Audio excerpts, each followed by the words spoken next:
Everyone, welcome to another exciting edition of Words, Images, and Worlds. On this episode, I am delighted to be talking with author, comics creator, Paul Pate. Paul, thank you for jumping in, joining, and talking with me. Oh man, thank you for having me, Jason. It's good to be here. It's a pleasure. It's a pleasure. Folks out there might know you in particular for the book series Detective Perez. And so I know that we'll want to talk about that. I believe you have a recent addition to the series. Is that right? Yeah, Detective Perez Autotropolis. Yes, yes, That yes. is the third in this series. Just came out. So Awesome, awesome. yeah, Uh, well, I usually ask an origins question to start out, as you know, if you've heard some of yeah, the episodes, yeah. and so curious about what connected you to storytelling and to comics. Well, I kind of got a late start in comics. Most people's origin story with comics is like I was a little kid and I was bored to death with regular books and that kind of Mm-hmm, thing. That's actually not my story. I've always been a drawer. I like to draw people and so I've always been drawing, but I liked sports as a kid, so I draw football players and basketball players and things like that. But I was in my early 20s and I took a couple years off college and moved to Flint, Michigan. mm-hmm, And I had a roommate there that had a big, huge comic book collection, and he was just excited about comics, and I didn't really, I never really paid much attention to comics before that. And but th at that point in my life, I was also just getting into movies and reading and fiction. So then I noticed these comics, and I was like, oh my gosh, this is fantastic. The artwork is, really great, and then the storytelling is just wild. You can just go nuts with it because it's just drawings. It's not like you have to have this big giant special effects department at a movie theater or movie company. You know what I mean? You can just go mm-hmm, nuts mm-hmm. with it. So all these great stories and great characters and great art, and so yeah, I kind of just started paying attention to it then. But and I started trying to draw it, and then I realized, it's a lot harder than it looks. Yeah, yeah, yeah. So, and then, I went through the whole thing of like, yeah, I'd like to get a job as a comic book penciler, for like Marvel or whatever. And Mm-hmm, so then you learn about how to draw the, submission, like draw 6 or 8, giant submission pages with your action figures. And I was like, oh my God, if I spend all this time developing my drawing skills to submit, it could take me years and I could have all these great drawings. Well, or I could just do my own. mm-hmm, mm-hmm. So I kind of went that route with it. So that's how I got into comics. I don't know if that's a I think coherent that answer. works. Yeah, Yeah. yeah, I think that works well. Uh, Curious about Detective Perez, anything that you would want to share with listeners out there and sort of how this series came to be, what inspired you to start this? Yeah, so at that same time was really when the inspiration for Detective Perez uh, came along. One of my favorite TV shows back then was Homicide: Life on the Street. Mm-hmm, mm-hmm. Um, and then later, those guys, the same people, made The Wire, which turned out to be one of my favorite, probably my favorite TV show of all time. Yeah. Uh, but at that time, I lived in Flint. I don't know if you've heard about Flint, Michigan, in the news. I've seen a Michael Moore special. Yeah. That's what I've seen. That's what I know. Okay. Yeah. Yeah. Flint's pretty notorious for being kind of a, you know, I don't know, sad sex story, It's a tough town. But I actually when I lived there, I just through circumstances of life, I had a great time. I loved the people there. It really, you know, awesome town. But yeah, so I decided that the my fictional world would take place in a town called Rust City, which Mm-hmm. is my ode to Flint. And so all the shady characters and stuff in my fictional world were just all the fun characters and people that I had met around town in Flint. So that's just where that came from. And then Detective Perez is just, you know, the noir detective story is, it's a genre, Yeah, and yeah. I often say like there's really one character in the story, and it's your lead character. The rest of the characters are just characters. Hmm, hmm. They're sort of one-dimensional, this that kind of genre. So it's really just about your one main character, and for me, it's Detective Perez. He goes through this story and tells the story, and he develops and goes from A to B. But the rest of the characters just kind of swirl around him, and they're part of the procedure. Yeah, So yeah. yeah. I think you're reading my notes because I was thinking about the noir kind of storytelling. Mhm. And before you mentioned kind of that character and how important they are, I was just thinking they're really the anchor in the story. I mean, they are your eyes to travel around this fictional world, this city. And Yeah. so a very, Yeah. very cool way of telling stories. Yeah, one of the sort of unintended consequences, I guess, of telling a story like this is that I didn't think ahead on was I've drawn Detective Perez about 1,000 times, Hmm, He's in hmm. every scene, he's telling everything, he's almost on every panel, he's at least on every page. So I Yeah. could I could draw him with my left hand, or I could draw him with my eyes closed. I could draw him behind my back, Drawing them in your whatever. sleeve. Yeah. Yeah.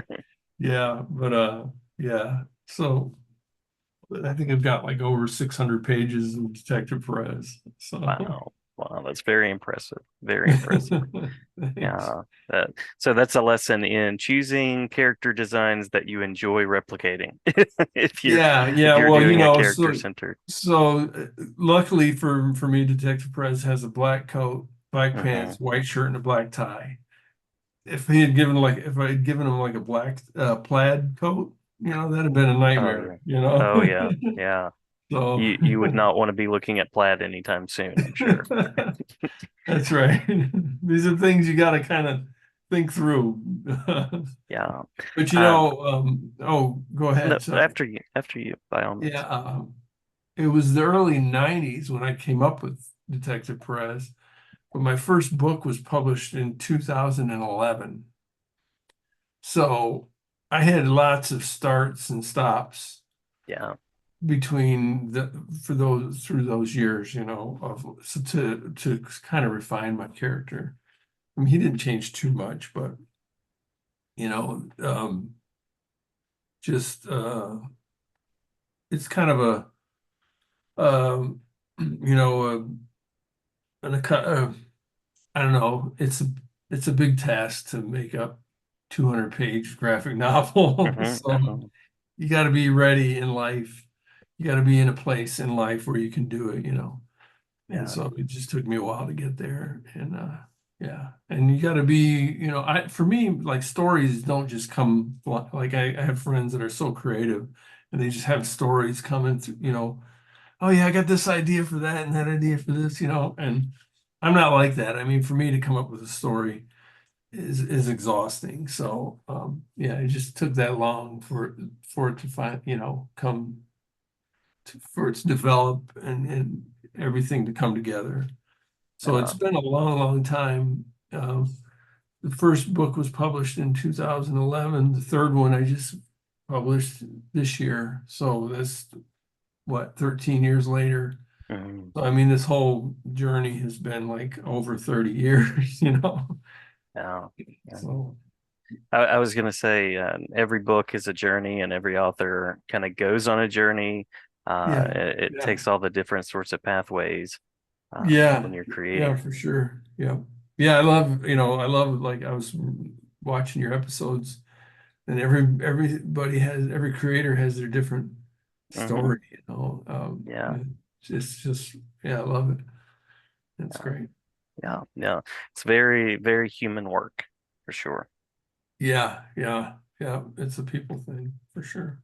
Yeah. Yeah. Well, we were talking about some of the noir elements, and I'm curious about the stories you're drawn to tell, and maybe some of those elements that you really want to make sure to include in your story. Yeah, like I said, like Homicide, Life on the Streets, The Wire. Hmm. Um, one of my favorite author is Walter Mosley. I don't know if you're familiar with Hmm. Walter Hmm. Mosley. Like Devil with the Blue Dress. He's got a series of Fearless Jones is a Hmm. character of Hmm. his, and that gets he gets no publicity on that one. But Fearless Jones is my favorite. Yeah. It's just a great character. I like Ed McBain. I don't know if you're familiar with Ed McBain. He's a Hmm. kind Hmm. of police procedural um, uh, pulp kind of writer. I like Pulp Fiction. So all those kind of things that are just stuff that I like. Yeah.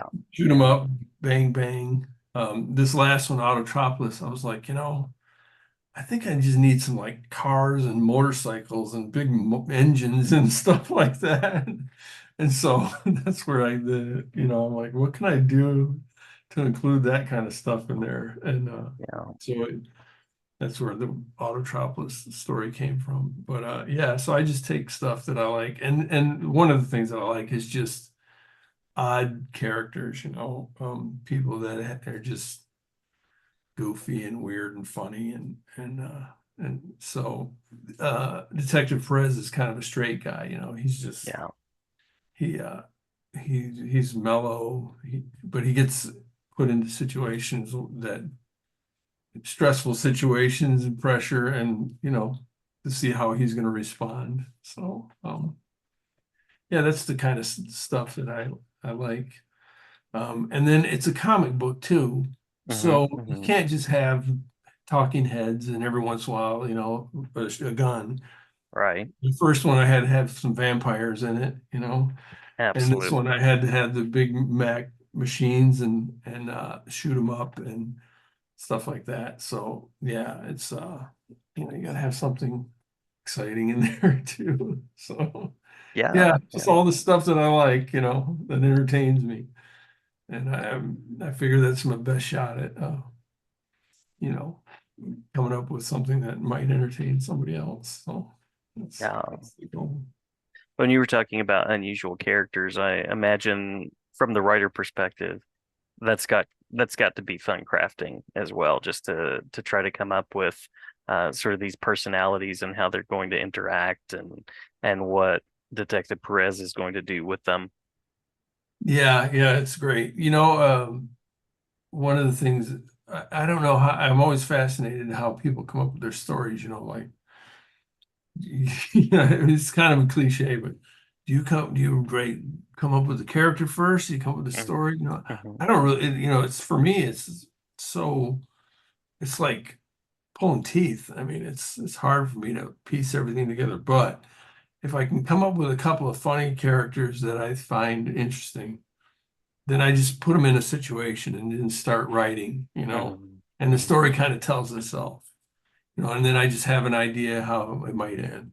And then I just got to work myself down the road, and get to Yeah. kind of see what happens.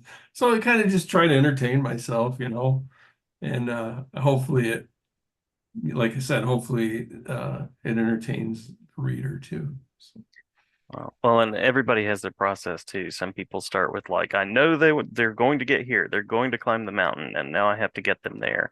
So it yeah. sounds like your endings sort of get fashioned along the way and come together as you're building the world. Yeah, I mean, it's like kind of like a police procedural, so you got to have sort of the crime happened, how the crime happened, and you know how it's going to get solved. Hmm. But Hmm. yeah, but how we get there just sort of unfolds, as I create it, and Yeah. yeah, it makes it fun. So yeah. Any but were you going to say something else there? Sorry. Oh, sorry, no, no. Any sort of tagline or maybe teaser for Autotropolis that you'd like to mention for listeners out there? Oh yeah, yeah. Here, let me grab the book here. Hmm. Hmm. Got my bookshelf. Oh, We love a good bookshelf. oh yeah. your bookshelf is like a character in your show. It's- You know, it's a yeah, great, I should great. name it. I'm inspired Yeah, now. I yeah, appreciate that. and I've got a bookshelf in my closet, which is so dumb. I've been wanting to get like I got a little book, like a kind of a little shelf back here. Hmm. There's a light here holding a bunch of books up. It works. I need what you got going on there. Oh, well, this is a digital thing. It's totally a digital Oh, thing. okay. Yeah. Oh, shoot. Yeah. It's my Yeah, Wilson friend in the show, but it's totally a digital yeah, thing. yeah. It's great. This is the book, and it's, you know, 200 pages of nonsense and fun. So, but Autotropolis was a giant 235-acre manufacturing complex that, at its peak in the 70s, employed over 28,000 people and supported a thriving Rust City middle class. Today, it is an industrial ruin and haven to criminal enterprise. Detective Lorenzo Perez follows the case to the center of Autotropolis, where a battle for criminal domination is underway, a Mad Max Thunderdome style contest. That's it. So, Nice. So we have Homicide Life on the Street meets Mad Max. Love it. that's right. That's That's right. But I think I have one more official question, and then we can Sure. hit anything we might have missed, anything that you want to share for listeners. And of course, as is usually the case, that's going to be a question of where people can find out more about your work if they're curious about getting to see the books, getting to read a little bit more, any online spaces or in-person spaces coming up that you'd like to mention. Sure. Yeah, if you could find out more about me at paulpate.com. And there I've got short animated films, a few other comics. A link to my graphic novels is there, and those are sold on Amazon. So you could also, link to my author page on Amazon. But that's that. And then I do like caricatures and portraits and cityscapes and stuff like that. That's my home on the internet is paulpate.com. So that's where you can find me. Awesome. Anything that we've missed that you want to make sure to share? No, no, just appreciate you having me on, Jason. It's fun. Absolutely. Glad to have you back anytime as you're Oh, creating sure. and as you have books that you want to share about. And thanks very much for the conversation. Thank you.